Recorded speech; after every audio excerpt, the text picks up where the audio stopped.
The Mayo Experience. That Mayo Experience. That Mayo Experience. That Mayo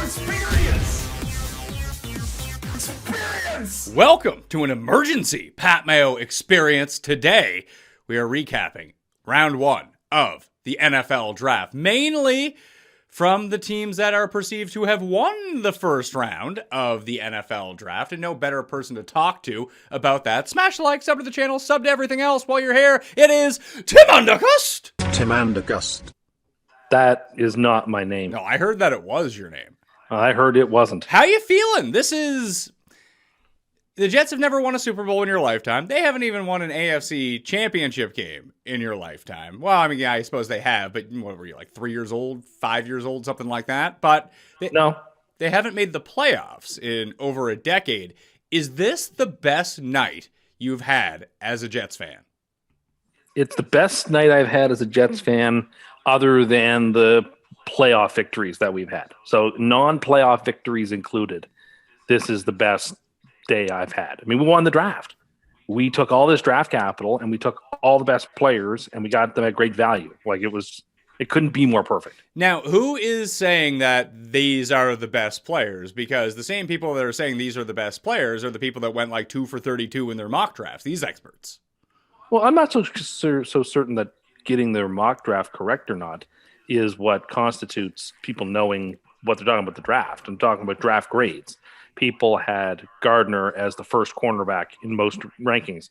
The Jets got him as cornerback number 2, and they got him at a lower price. They got the best cornerback in the draft, the best cornerback since Ramsey, maybe even better than Ramsey. We'll see. They got a pass rusher who was fantastic. Super late. A lot of people mocked much higher. Super late. They got a receiver who I think is fantastic. At 10, and no one thought it was going to happen. So it was a great draft. No one thought that Garrett Wilson going number 10 was going to happen, because that seemed like a pretty likely outcome for what was going to happen. Few people thought I think he was going to actually be there when the time comes. And he was, and the Jets got to grab him. Now, would I have taken Jameson? Yes, I would have. But I think Garrett Wilson brings a lot. I mean, they kept showing highlights of him last night and comparing him to Lynn Swann. Like, he makes outlandish, acrobatic, ballet-style catches in the air.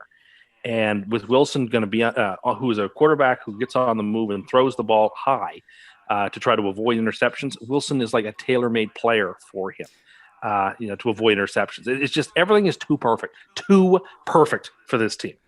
Walk me through what it was like doing this. So you're watching the draft, you're seeing everything unfold. The Texans pick at number 3. How pumped are you when the Jets are walking to the stage? Because there could have been a chance that you took Thibodeau in that spot, right? Well, I initially was fired up that the Texans took Stingley because I didn't want Stingley. And I was saying to somebody who was watching the draft, I was like, please let them take Stingley and get him off. Take the mistakes off the table for me. The Jets do best when people make the mistakes in front of them so they don't have that option. And so the Texans did. I'm not a big fan of Stingley, so yes. So there's a chance they take Thibodeau. And I would have tolerated that. I understand the logic of wanting to get the pass rusher. But as I said earlier in the week, I wanted Gardner badly. Guy gave up 0 touchdowns in college. 0. And promised that he wasn't going to give up in the NFL. Like, that's why I said on Twitter. Now hold on. Do you believe Deion Sanders. Hold on. Do you believe him that he'll give up 0 touchdowns in the NFL? Well, he's been an NFL player for almost a day, and he's given up 0 touchdowns. No, I'm being facetious, but will he give up 0 touchdowns? No, probably not. But that's the mentality that you want. You want somebody who's thinking, I'm better than whoever I'm up against. And in a division where you've got Tyreek Hill and you have Stephon Diggs, it would be nice to have a corner who right off the hop, boom. Okay, that takes those players out of commission. We have to worry about other things on the defensive side of the ball, but we can take out those 2 guys every time. It's so thrilling to have a Darrelle Revis back in the fold, to have somebody with that confidence, that swagger, who said he wanted to be a New York Jet, who said in the interview, this is where he always wanted to be. Like, welcome to Gotham, where dreams come true. What dreams? Name dreams that have come true playing for the Jets. When Revis went to New York, they named a street after him for a while. Like, he was the toast of the town. Hold on. For a while? What, did they take that away from him? Well, I think it was just a momentary or honorary thing. Like, I don't think it was a permanent thing. But, like, it's New York. It's the biggest city in the United States. It's the center of everything. If you're good there, particularly with the Giants being bad too, if you're good there, You're just a star, and this kid is going to be a star in New York City. Well, until the Jets traded back up into the first round, many were saying that the Giants won the draft. The Giants made some very good picks, but they need to because they've made so many bad picks for so many years. They also had 5 and 7. When you have 5 and 7, that is better capital than 4 and 10 in some ways. I thought the Giants made some really nice picks. I think Thibodeau is a good player, although didn't love him. He's a good player, and Neal seems to be a solid. As much as we can evaluate offensive line play, I used to play offensive line and tackle football, so I have a sense of sort of what I'm looking for when I watch the tape. Okay, give me a sense of what you saw on tape, Mr. Draft Expert offensive lineman. Played football when he was 12 years old. I think he is explosive. That's what I noticed off the line, explosion. And strength and like that sort of stuff that like I couldn't do. Well, I mean, is that the bar that you're setting for some of these guys? Well, I asked that myself, they can do things that you can't do? I asked myself, could I do this? And then I look at how great they are. And so, I think the Giants hit a home run. I think the Giants, the Eagles, and the Jets, all in their own ways, hit home runs last night. Well, before the draft, now that you end up with Wilson at receiver, you commented that Debo is the second best receiver in the NFL, how all you wanted from this draft was to get Debo Samuel. Turns out you could have got AJ Brown for basically nothing. I don't know whether the Jets were ever really in on that. Why wouldn't they be in on that? I don't know. Maybe the Titans wanted to move him to the NFC. I don't know. Or same with Marquise Brown. I will say, though, what we do get is a very cheap wide receiver. And Garrett Wilson has unbelievable hands. He is so quick off the line. He doesn't drop the ball. Zach needs people who's not going to quit on the ball in the air for him. Because Zach likes to throw the ball now, particularly in the second half of the season, you saw he was trying to throw the ball into places where either it's a catch or an incompletion. He really made a great stride in the second half of the year, getting rid of the turnovers that plagued him earlier in the year. So I think Garrett Wilson is exactly who the doctor ordered to sort of solve all these problems. I'm very excited. Like, I don't know the last time a team had offensive and defensive rookie of the year on the same team, but I mean, how often do teams draft 2 guys in the top 10? Not often. So, I mean, Gardner, I think as long as Gardner's healthy, I don't see anybody beating him for defensive rookie of the year. He's going to have multiple picks, or if he doesn't, it's going to be because he's like Nnamdi Asomugha. They just can't throw his direction because, like in college, you can't score on him. He's too good. He's too talented. He just makes things happen. And then on the offensive side, Zach's going to throw it a lot. Wilson is going to be a great target. Wilson squared is going to be great. The Wilson football by Wilson to Wilson. It's going to be awesome. It's just awesome. The Jets are going to be really fun this year. And then next year, they could be really special. Well, you've already predicted they're going to win the Super Bowl next year. We haven't talked about this year. Also, Wilson squared doesn't make any sense, by the way. That's not how square roots work. Wilson times Wilson. So you think it's to the power of 1, is what you're saying. It's Wilson times Wilson, which is Wilson squared. So Wilson. So, but in your example here, this is just 1. So you have 2 Wilsons being 1 person in your. Well, Wilson it's really square. 3 because the football's a Wilson too. So it's no longer Wilson squared. Maybe it's Wilson cubed. So it's Wilson cubed, is what you're saying. That's how good. That's how special this team is going to be. The Jets are going to have struggles this year. It's a learning year, but my goodness, they're going to be one of the most fun teams to watch. They're going to score a lot. Their defense is going to make big plays, and then they pick up Jermaine Johnson. Jermaine present is going to be a force on the defensive line. Like, there were people talking about him going in the top 10. The Jets might have actually taken him with one of their 2 picks. Instead, they get to move up to 26 for a song and get to take him, and he is a force. You watch his highlight. I grinded some of his tape. He was a marvelous player. He's tall. He's 6'5". He's lean. He's fast, explosive. He is the edge rusher that Saleh needs in this system. So you add him to those 2 other home run picks. We basically are 3 for 3. We hit 2 home runs and a triple. And that's like being modest. That's being modest. So what would be, I guess, 3 home runs would be you being like somewhat based in reality? Well, based on the way I'm reading the analysis from not just people like me, but from draft experts, they all seem to agree that the Jets are one of the couple teams that absolutely won the draft by far. Well, I We would won the hope draft. they would win the draft with 3 picks in the first round. Now, Yeah. how does this usually work out when the Jets draft a whole bunch of guys in the first round? Does it turn out that they're any good? The last time they took 3 people in the first round, they went to the playoffs multiple times with those guys. Who was it? That was the Chad Pennington and John Abraham. And who else did they take? They took somebody else that year, too. Anyway, that team went to multiple playoffs. So you think this team is going to multiple playoffs for sure?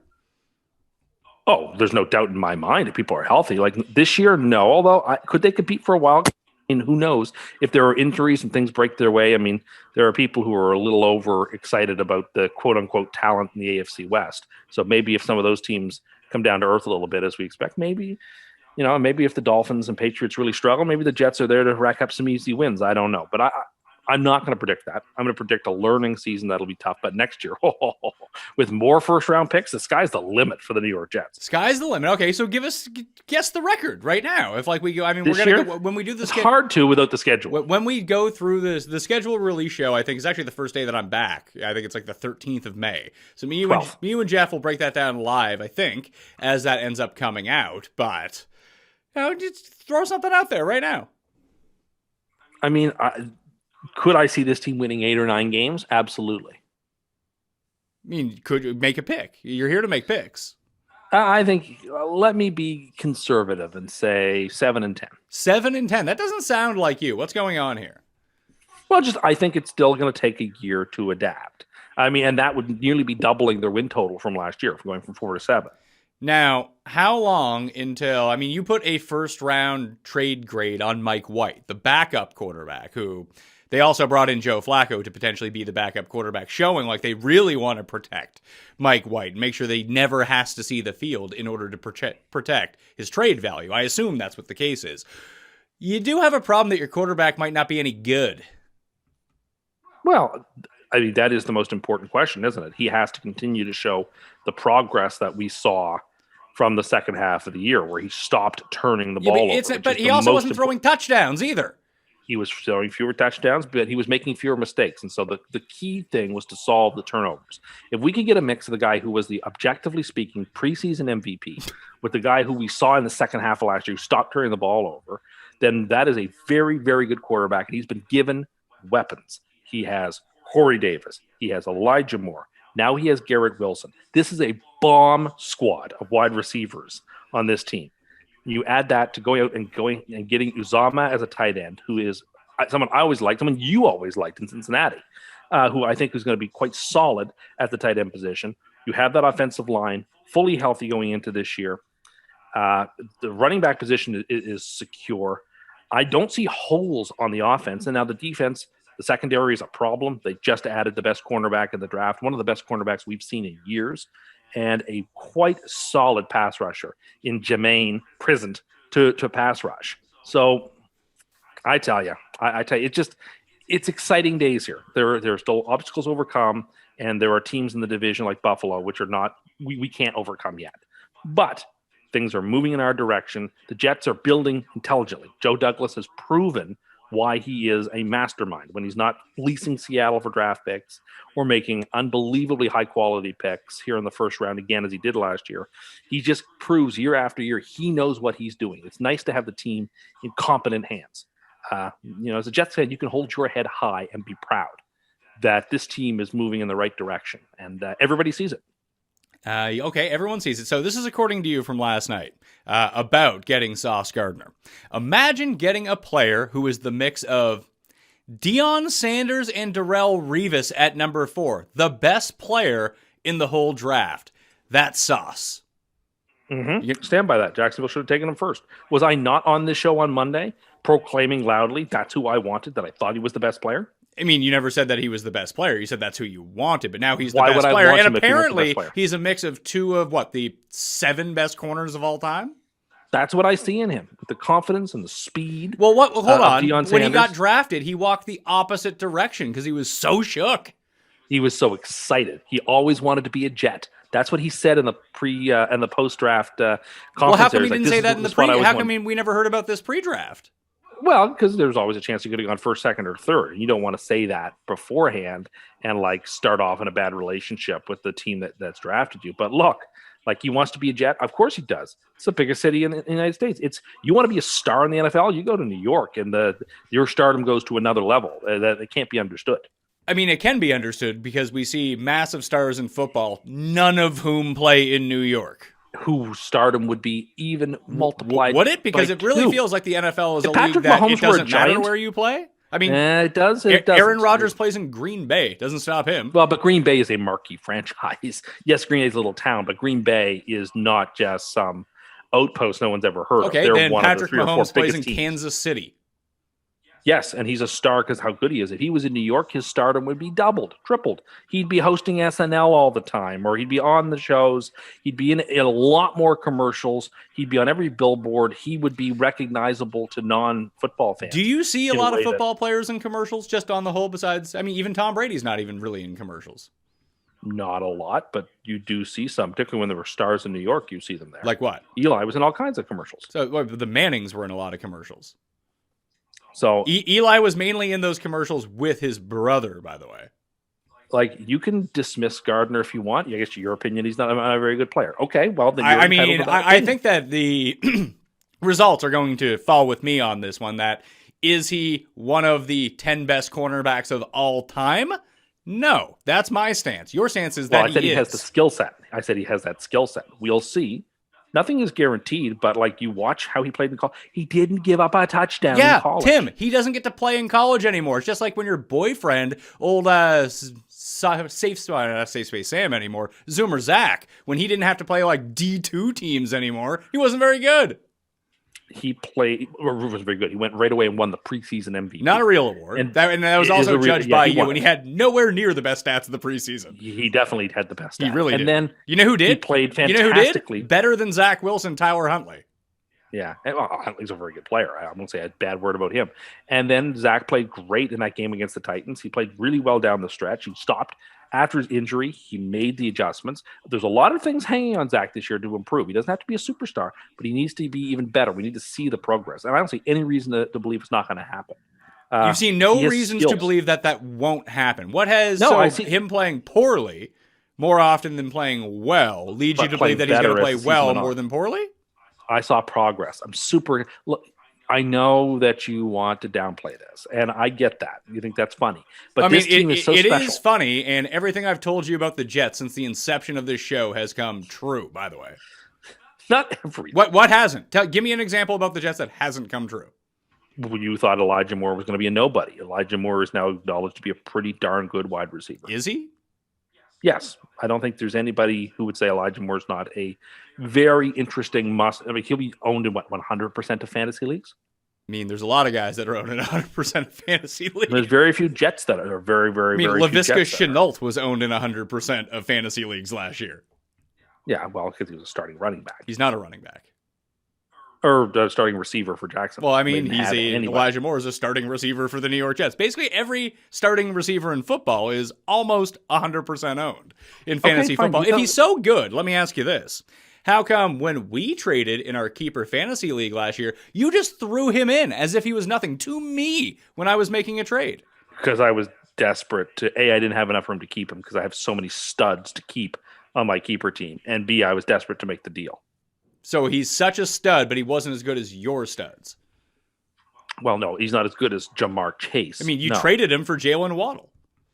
he's not as good as Jalen Waddle. Are you sure? Because it seems like the way you're talking, it seems like it is. Waddle had 100+ catches from a quarterback that can't throw the ball down the field. So yeah, it's pretty impressive. Well, who would you rather have this year now that Tyreek Hill is there? I still would rather have Jalen Waddle because you assume Tyreek Hill is going to be neutralized by the best cornerbacks, and Waddle will have his free reign. Like, Waddle will play great against the Jets because Tyreek Hill will be completely shut down by Gardner, who's just as fast as he is. Really, you think that Gardner is going to be on field as fast as Tyreek Hill? Hill's getting older, and yes, I think Gardner's got that extra boost of confidence, and I think he'll be able to keep up with him. He's going to be in one-on-one coverage to shut him down, and I believe he will. So that's the Jets' game plan: one-on-one coverage with a rookie against Tyreek Hill, the fastest man in football. That is the way I would play it. Okay. So are you getting many calls for? What are you going to do? Oh, he's going to beat you deep. Well, Tua can't hit him deep, so there's no risk there. I mean, Tua did have the best completion percentage on deep balls in the NFL last year. That's nice. He's going to throw a rainbow 40 yards. Oh, I'm really worried about that. Oh no, how will the Jets ever stop that? I don't know. I mean, you just talked about Chad Pennington being a great first round pick. Doesn't that remind you of Chad Pennington? Chad Pennington in the early 2000s was able to thrive because there were very few mobile quarterbacks, and he was well coached. I don't think in 2022 Chad Pennington could make it. Well, I mean, maybe we're seeing that with Tua right now, who has a substantially better record than Zach Wilson. Sure, he does have he has better surrounding cast. Did he have a better surrounding cast? I mean, you just called the Jets a bomb squad at receiver, but you also called them a bomb squad at receiver last year because they got Corey Davis, who you said was going to be a top 10 receiver in football. Well, he was drafted in the top 10. Yeah, but you said that he was going to be a top 10 receiver in football last year. That didn't work out. That didn't work out last year as much. There were injuries. They didn't have the rapport, but you've got Davis now. You have both Davis and Wilson are both now top 10 wide receivers on this Jets team. I mean, Troy Williamson's out there too if you want to go get him to add to the top 10 collection of receiver. I don't know why you're trying to pour cold water all over this draft. Like, it's not just me out on a limb saying, oh my God, the Jets are doing so well, and everyone else is like, yeah, they're okay. It's like people who analyze it, who don't have any skin in the game for the Jets, are saying this is the best draft we've seen the Jets for a long time. They've won the draft. The first thing that you sent us about the Jets winning the draft was what appeared to be a DM you got from a Jets fan at the draft. It wasn't a Jets fan. Who was it? Well, it wasn't a football Jets fan. I'll put it that way. So Hustler sent you something. I didn't say that. I just said people who are in Vegas covering the draft professionally are hearing nothing but buzz about the Jets, and they're no joke anymore. This draft sort of had the ability to flip the script, and the Jets went from sort of a joke in many quarters to being a serious professional contender in the way that they conducted their business, and to get 3 blue chip, top-notch, top-shelf, Cavassier top-shelf players at discount prices compared to where they should have gone. Gardner should have been the first pick. We got him at 4. Wilson should have been 7th or 8th. We got him at 10. Jermaine Johnson should have been a top 15 pick. We got him at 26. So you don't think that the Eagles had a better opening night of the draft than the Jets? I think the Eagles had a marvelous opening night. I still would put them behind the Jets, but I think the Eagles had a marvelous opening night. Well, they actually got a receiver who we know that is good. We don't know if Wilson's going to be any good. And they're paying full freight for him, too. Well, not really. He's still on his rookie deal. They just extended him 4 years, $100 million with a $57 million guarantee. Which will kick in after this year. So they still have him on a rookie. Okay, but that money is still that guarantee money is still done and dusted, and is going to be what they're paying him going forward. Even if he is on the rookie deal this year, like that money is that contract's happening. So they're paying full freight for him, and that's fine. I like A.J. Brown, but I get Garrett Wilson at a much cheaper price. I'm going to take my chances. But you don't know if he's any good or not because we haven't seen him in the NFL. And all you've talked about for the past 3 off seasons is spend all this money. We have so much cap space in New York. Why wouldn't you go get the proven commodity? Maybe the deal wasn't there to be had. Maybe they wanted more from the Jets than they were willing to give up. Maybe also Douglas knew he was willing to hold on to some capital to move up to get that 3rd player to get Jermaine Johnson the 2nd. And so didn't want to get involved in a receiver trade knowing he was going to have to make a big move for a pass rusher. I mean, this is a passing league, as everybody says. Well, what did the Jets do? They have a player who can pass, who can rush the passer, shut down the pass, and catch the ball with remarkable alacrity. I mean, what a perfect draft. So couldn't have been better. Perfect draft. Couldn't be better. How do you feel about the day 2 and day 3 picks? You think they're really going to hammer those home too? I don't know. I'll be watching very closely. I hope they do. Are you going to see maybe they'll draft an offensive lineman and he'll also be very explosive, according to you? I don't know. I'm open-minded to seeing what they're going to do in the 2nd and 3rd rounds. Of course, I'll be out and about in the town tonight, so I won't see the draft live. But when I get home, I'll be watching to see what they did in the 2nd and 3rd rounds. And I'm excited. I mean, this goes back, though, in part my take that I miss the NFL draft all being on one day, on a Saturday afternoon. They should go back to that. I don't like this 1 night Thursday, 2 nights Friday, 3 nights Saturday. But we could talk about the whole draft in once. You get why they do it, though, right? Oh, they do it totally for television. Yeah. I get totally why they do it, but that doesn't mean I still don't lament it all having been on a Saturday afternoon condensed. I'm curious to see what the NFL draft ratings are versus the NBA playoff games that were happening. on Thursday night? I assume they'd I'm be not like curious. I assume they killed I'm them. going to say, is it like 4 times higher, 5 times higher?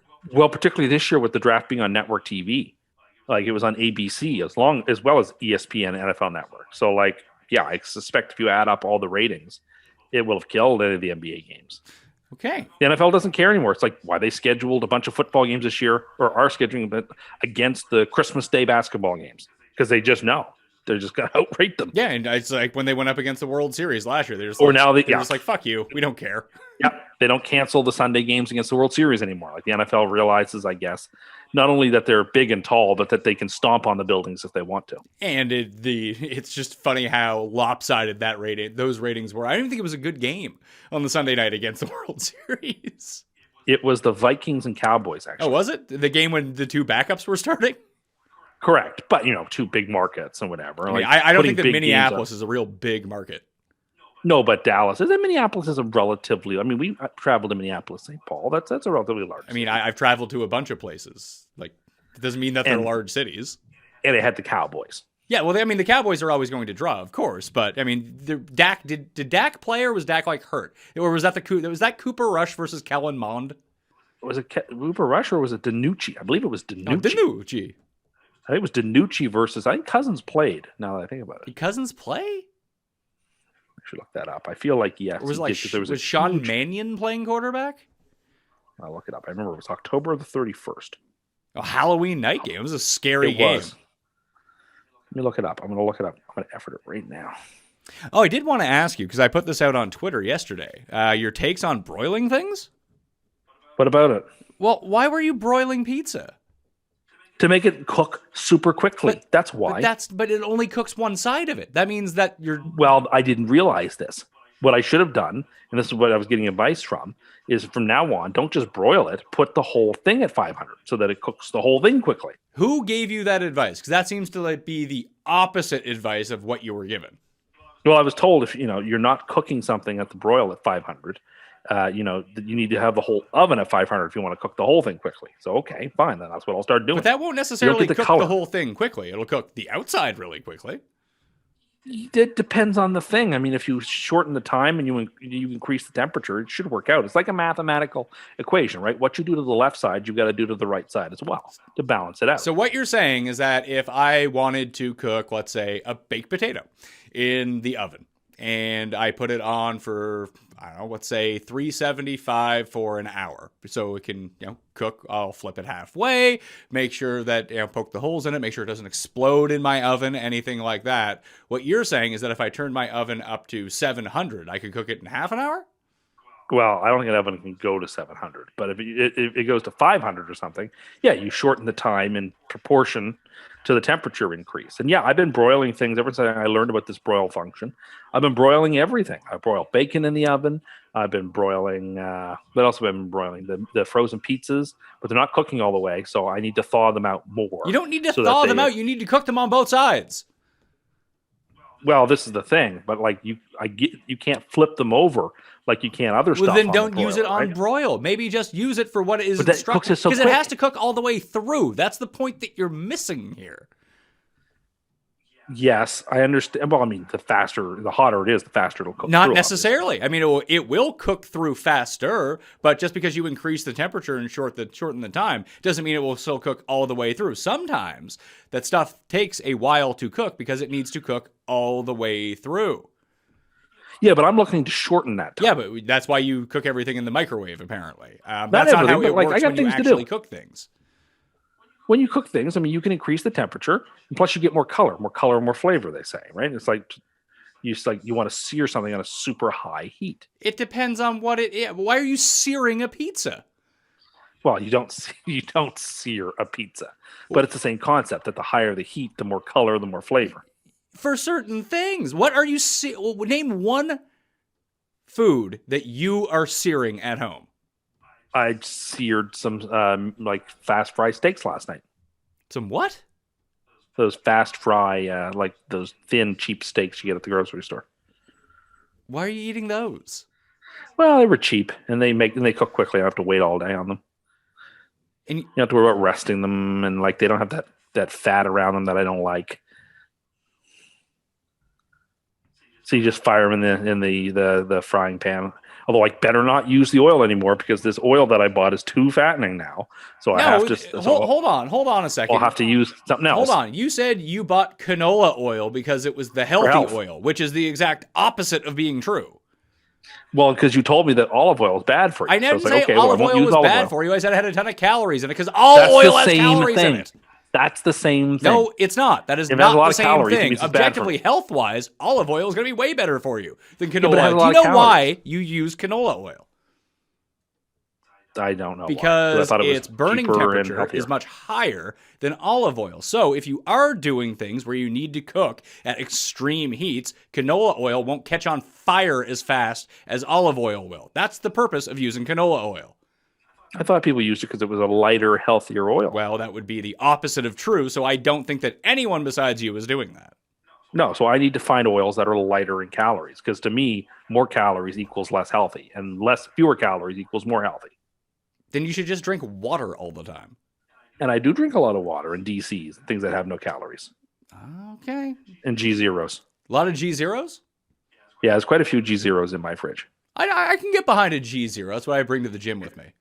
Yeah, they're calorie free. So I mean, I'm not concerned, but I'm not concerned about the calories from Gatorade. Like I'm concerned about every calorie is equal, right? Every calorie is equal, but I on days that I work out, I consume more calories in the morning, so I have energy for my workout. Oh yeah, I understand that. But you asked me what I was searing, and I was searing some fast fry steaks, sort of like steak and stein style. Oh steaks. My god! So you're having like derby steaks that are this thin, and you're broiling them in the oven? No, I was searing them and broiling them. Yes. I don't know, man. That sounds. That's what you told me to do. I told you to do that? Yeah, you said you should use the cast iron and put it in the oven after you cooked it on the stove. Yeah, for a real steak, not one that's this thin. When I'm talking about the cast iron and broiling as it pertains to steak, here's the method. You sous vide your steak for I don't know. I don't have that. Well, you can get one. It's pretty cheap.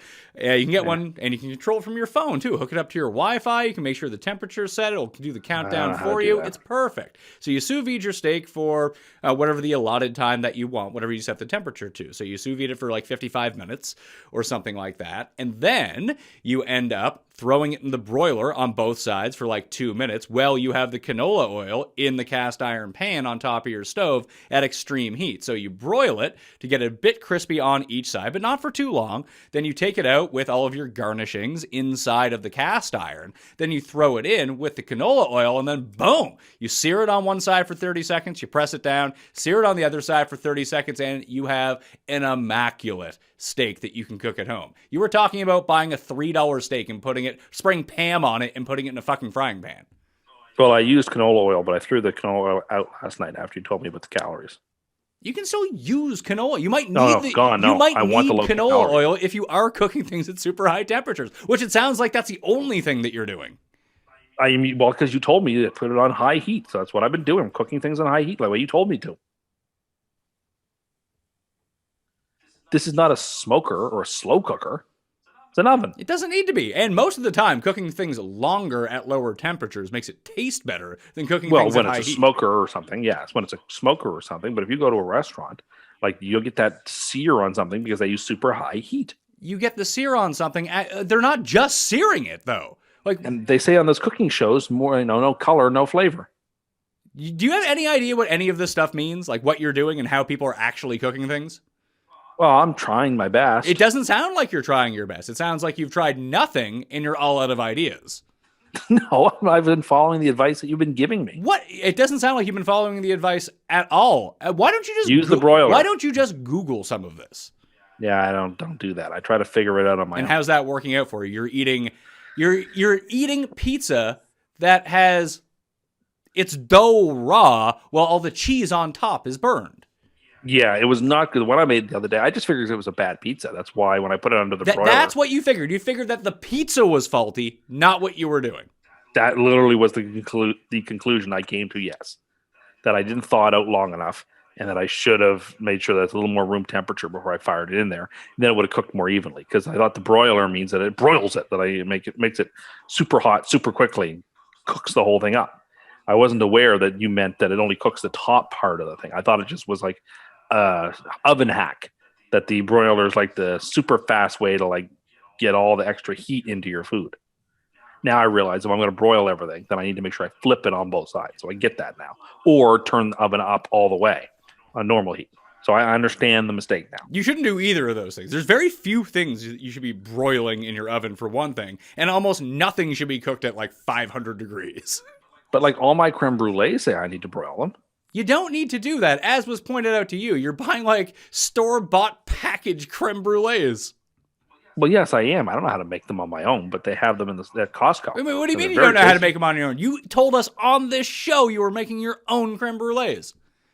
Well, I am making them on my own. I'm not buying them at a restaurant. I'm putting them in the oven myself, adding the sugar on top, watching it crystallize. That's not what we talked about. You talked about actually going from scratch to build because you were trying to borrow the proper way to do that with the little torch. I don't know. I don't have one of those torches, and every time I ask to borrow one, I'm told no. Why don't you just buy one for $7? I don't want to go through that effort. So you don't actually want one. I just want to borrow it briefly and bring it back. Sort of like when people go to Home Depot to borrow a tool, they don't want to buy it. They just borrow it from the borrowing section and bring it back. Have you ever actually done that? I haven't, but I've seen people do it and been with people who have done it. So usually when you go borrow a tool, it's a tool that is pretty expensive, hence why you go and rent it out and then sign the insurance off on anything like that because you don't want to spend $500 to have something that Like it was you're like going it was a to big sander. It was like a big one of those big sanders that you use to grind down a deck on. Sure, but it's a one use for you. It's not like you're using it over and over. I mean, you make a lot of creme brulees. This is something that's under $10. It feels like you should just go buy it. I guess, but I also would want to test it out first to see if I like it. The flame scares me. You can just throw it out if you don't like it. It seems like a waste. I'm not a wasteful person. You are a very wasteful person. The Cust Awards are coming up on May 9th, and we did go over just the amount of stuff that you waste, like when you just randomly throw out toothpaste. Well, like once it gets down to a third, it's no fun to be squeezing that toothpaste. I'll throw it out and get a new one. So you spend more money per year on toothpaste just throwing it away than you would on this creme brulee torch. Fine. Okay. Sure. My point is, the instructions do say use the broiler. Yeah, on the when thing. you buy... When you buy them frozen out of the freezer They're not frozen. at the grocery store. They're not in the freezer. They're in the fridge section. They're cold. They're not frozen. Why don't you just order in some creme brulee? That cannot be good. Yeah, but it's cheaper this way. You go to Costco, you buy the industrial pack of creme brulees. Is that something that you want to cheap out at? It's like steak. You don't need to buy the most expensive steak on the planet, but buying steak for under $4 probably isn't cutting it. Well, but these steaks were just, I wanted to cook them really quickly and have them like on the go. And I didn't want to like spend the effort of like making a really nice steak, etc. And like you said, throw it in the cast iron after it's seared, put it on the broil. So that's what I did. And apparently that's wrong too. I never told you that. So that's just something that you've come up with on your own. I just walked you through the steps of when I use the cast iron and when I use the broiler while cooking a steak. Now, I've never given you that advice. Somehow you've just cobbled this together and then are now claiming falsely that I have told you this in the past. You did. You told me to put the steak in the oven under the broil in the cast iron. No, I didn't. Once it was cooked. You said that's how you should finish your steak. That's when you're using a sous vide. I don't remember that part. Well, it sounds like you have very selective hearing. No, it's just I'm trying to remember I can't remember everything, damn. I mean, you have your notebook with you, and you said you wanted to cook a quick steak because you're on the go. What were you doing? I wanted to go to the upstairs gym before it closed. So you ate a steak before you went to the gym? Well, people always say get your proteins in, etc. before you go to the gym. I wanted to do some lifting. That's what you So I took. got my protein in That's me. what you took away from that. What, you're not supposed to add proteins before you lift? mean, Of course you are. I think you should add proteins before you lift. That's usually why people consume it through just drinking something.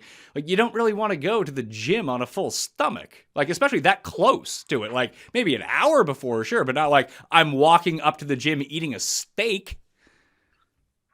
Whatever. I mean, that's what I thought I was supposed to do. And like, I got criticized on the show about quote unquote eating out too often. And so here I am cooking at home and I'm being criticized for that. I can't win. I mean, why don't you just spend time cooking something and then eat it? Well, I was in a rush and I wanted to get this done. Why are you always in a rush? Well, you're always in a things to rush to do. do everything, but you don't seem to do anything. I'm not the type of person who likes to stand around and wait for all day to have these things cooked. I'm on the go. I'm kinetic. I'm trying to do things. So besides going to the gym yesterday, did you ever leave your house besides that? Yes, I did. Did you?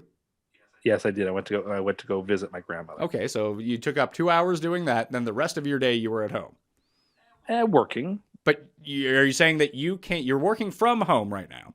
Are you saying that you couldn't put something in the oven for 35 minutes being at home and then take it out? You don't have that 30 seconds to spare? Yes, I do, but I wasn't thinking like that. Well, maybe I just maybe that's supper how you time, and I was hungry. And start Googling recipes. They can tell you step by step what you should do. I was trying to invent it as I went. I just fired a bunch of onion powder on it.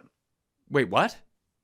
Yeah, like the little fast fry steaks. I just coated it on both sides with onion powder, and then got the pan sizzling, and then fired her in there and cooked it on both sides, and then fired it under the broil, and then took it out.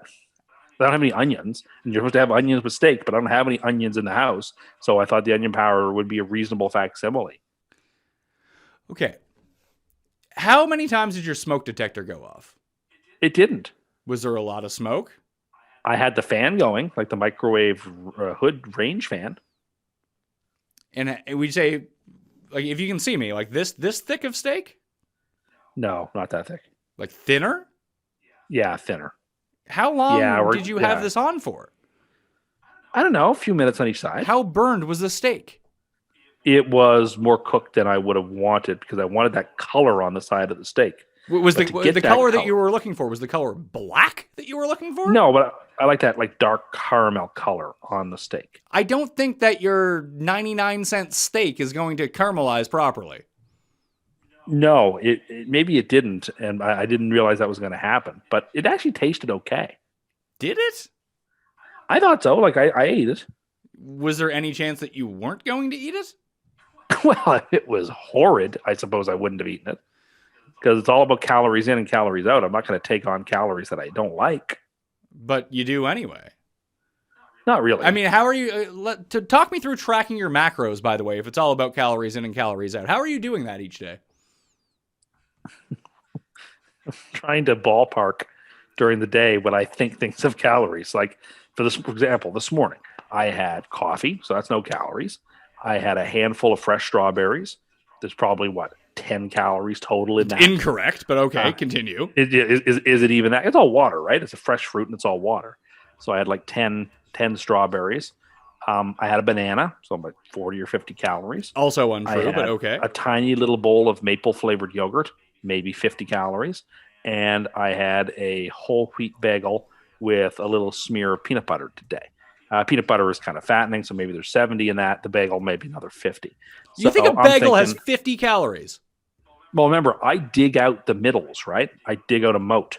I don't just eat all the bread. So you sort of have to ballpark it. So I'm assuming, 50 to 75 calories for that. So, okay, how much of the bagel would you say that you scoop out, percentage-wise? Of the over, so let's say a normal bagel is 100%. How much of the bagel are you eating? You still there? Gutless! Cust exited the line before having to go through more grilling on his weird counting of calories. Oh, I did want to let anyone know that if they want some free money on a certain site, email the Pat Mayo Experience at gmail.com. Canadians need not apply because it's not available to them. It's only in selected states. But if you do want free money to go play on a site, just hit me up and I will get you some free money if you live in a state where that is. The Pat Mayo Experience at gmail.com. Thanks again for tuning in. I was hoping that Cust would be 17-0, so we'll get to that point. Once we start seeing highlight tapes, OTAs, Zach Wilson Twitter photos and videos of him throwing to the other Wilson. We'll get Wilson cubed, apparently. So we're at 7 wins right now. We'll see how that goes and wavers throughout the course of the entire preseason before we get to the official win totals pick show. But anyway, thank you all for tuning in. Smash a like on the way out. Rate and review. That was the Emergency Draft Pod. I'll see you next time. Mayo Experience! Experience!